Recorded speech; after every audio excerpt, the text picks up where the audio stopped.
Hello everyone, you may have been hearing about this total annular eclipse. Now we're going to get into what's the difference between a total eclipse and an annular eclipse here in a second. But I want to show you where the path is.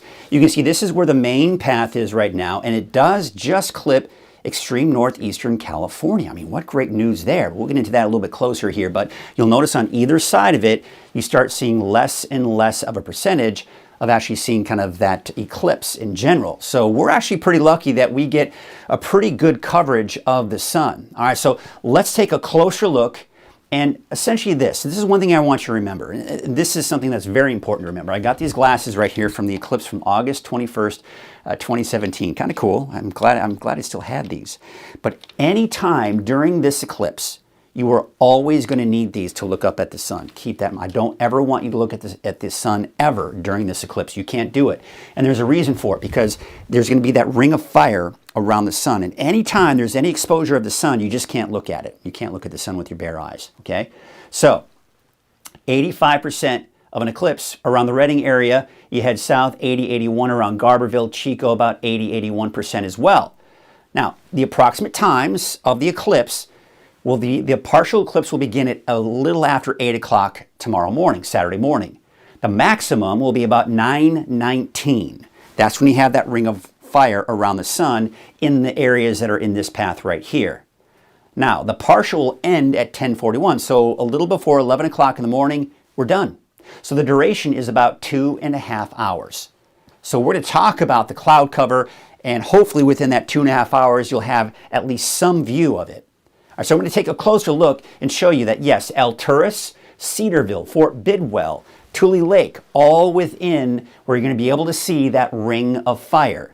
Now, the best ring of fire is going to be right down the center here, so they'll be a little skewed off a little bit as you get closer to this white line, but you still get that beautiful ring of fire.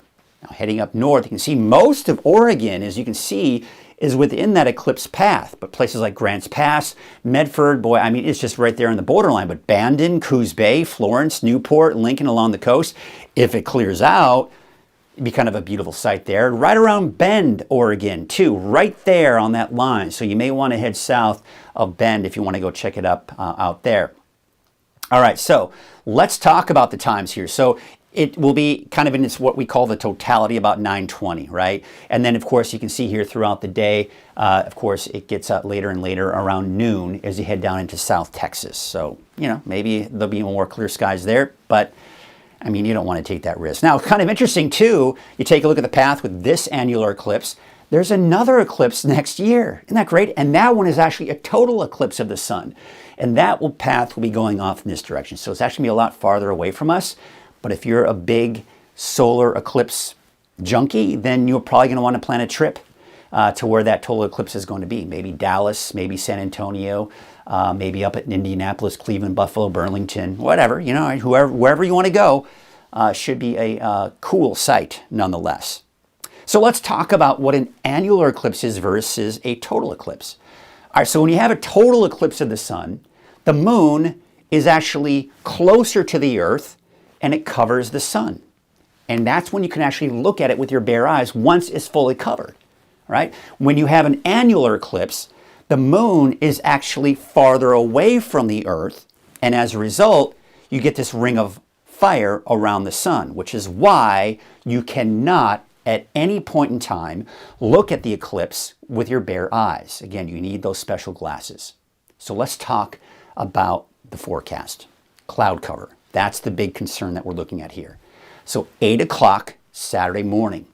What you'll notice here is we've got mostly cloudy skies across the board. Looks like there's a little bit of clearing out towards Alturas, but really, honestly, none of this is guaranteed as far as where the clearing is going to be at certain times. What we have to look at is the fact that everyone is going to be dealing with mostly cloudy skies.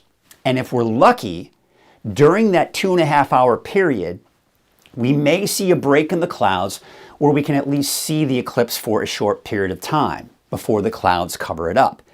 All right, so that's 10 o'clock Saturday morning. We take you to about 11 to around noon. Saturday around noon, we still have the overcast skies. And if anything, it actually may clear up a little bit here as we do go into Saturday afternoon. Perfect timing, right? We'll see.